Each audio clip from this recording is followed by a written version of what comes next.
talking about. On to League Two then, and an intriguing battle as first took on second at the BT-Net Stadium. On Saturday we saw, of course, Chesterfield secure promotion, and they were looking to win the title by beating Bury on Monday. There was, however, a little twist to this one, as a win for Bury and results elsewhere could see them join the Spyrites in League One in the next campaign. A near-capacity crowd turned out for the battle of the top two as Bury went in search of the win that would ensure this was a League One fixture next season. The visitors struck first. Leeds loanee Tom Lees headed home his third goal in 4 games to open the scoring after just 12 minutes.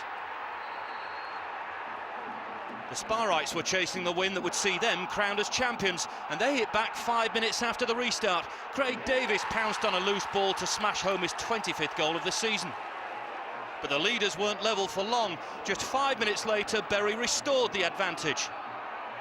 David Worrell found himself in the right place at the right to put the Shakers on track for a 6th successive win. 2,000 travelling fans struggled to contain their excitement. This was now a thrilling contest, and Chesterfield responded again. Jack Lester made it 2-2 just past the hour to lift their hopes of claiming the silverware.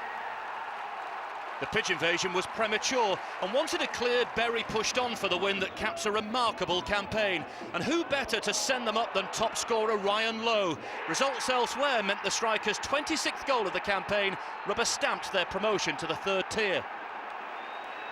These two will now battle it out for the title, but for now Bury will celebrate a great team achievement, although caretaker boss Richie Barker's reserves some of the praise for League Two's Player of the Year, Ryan Lowe.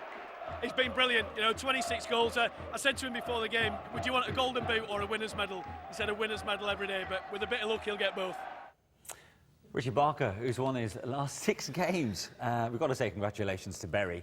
But has there a more successful manager in this moment in time than Richie Barker, and how can the club not give him the job come next season? No, absolutely. I mean, we've seen this, positions where managers take over and they want to change things around too quickly. He's just kept it ticking over. Alan Neil obviously put the foundations in place, did a fantastic job, and he's come in and he said, I'll tell you what, I'm not going to fix something that isn't broken, kept it going, and they've had a fantastic run. So do you think his job now is just to keep together this group of players that served him so well? Well, I mean, Bury don't find themselves in this position too often. No. So they have been helped by Manchester United with loan signings, absolutely. Well, that's the way you've got to work it as you go down the divisions. Those 1 or 2 good loan signings can make the difference, and obviously people like Josie have been very good. Ryan Lowe's also made a difference this season. 27 goals for him, and it's quite symbolic in a way that he scores the goal that seals their promotion. Yeah, 32 years old. He's waited a long time for these sort of moments in football, and as you say, he'll no doubt make the most of it because he's seen the other side of the coin. Yeah. But good luck to them. I mean, they've been up there, been one of the better sides all season, played some entertaining stuff. Great attacking knocked football. The ball around, absolutely done it the right way, so deservedly up. Barnet. It's an incredible story, isn't it? Right, let's get to your emails and texts then, shall we? In terms of League Two fans, Lizzie?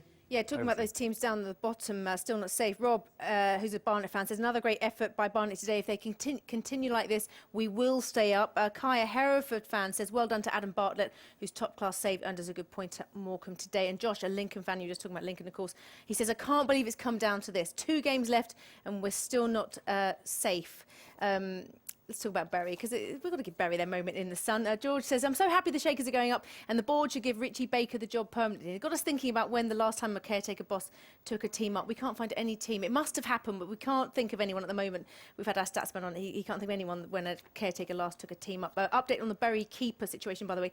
Cameron Belford made an official complaint to police. 1 person was arrested. But looking at CCTV, if you're watching, you should be ashamed and you're going to get a ban. Tommy says he is a Shrewsbury fan. He says, we just love to do it the hard way. Keep the faith, Shrewsbury fans. Come on, Bury, and beat Wickham. Michael Acton Stanley fan says Barnet on Saturday is a must-win if we want to finish in the playoffs.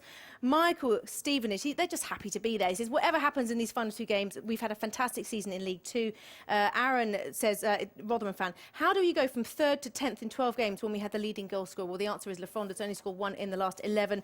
And Bantam Pete says our season's been a disaster from start to finish with 2 Peters, 1 sinner called Taylor and 1 Saint called Jackson. And the final word has to go to Stockport County. Not down yet, but, well, we need to say no more really, other than Amy says, we are Stockport County and we will be back. See you next week.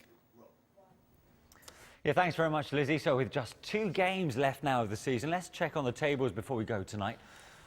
First of all, congratulations to Bury, of course, who joined Chesterfield in the third tier next season, beating the leaders. The race is now on between the two for the N-Power League 2 title. Wickham are back in the box seat to join them. They move third after Shrewsbury and Accrington's goalless draw. It's the last rites for Stockport's 111-year stay in the Football League. They need a miracle, it has to be said, but their late equaliser could well have ramifications elsewhere. Any one of 9 teams could still feasibly fill that second relegation spot, and the race for survival looks like it's going right down to the wire. Well, that's it for tonight. My thanks to Steve and to Lizzie. It's been some day in the Football League. We'll see on Saturday when the fate of a few more clubs could be decided. From all of us, good night.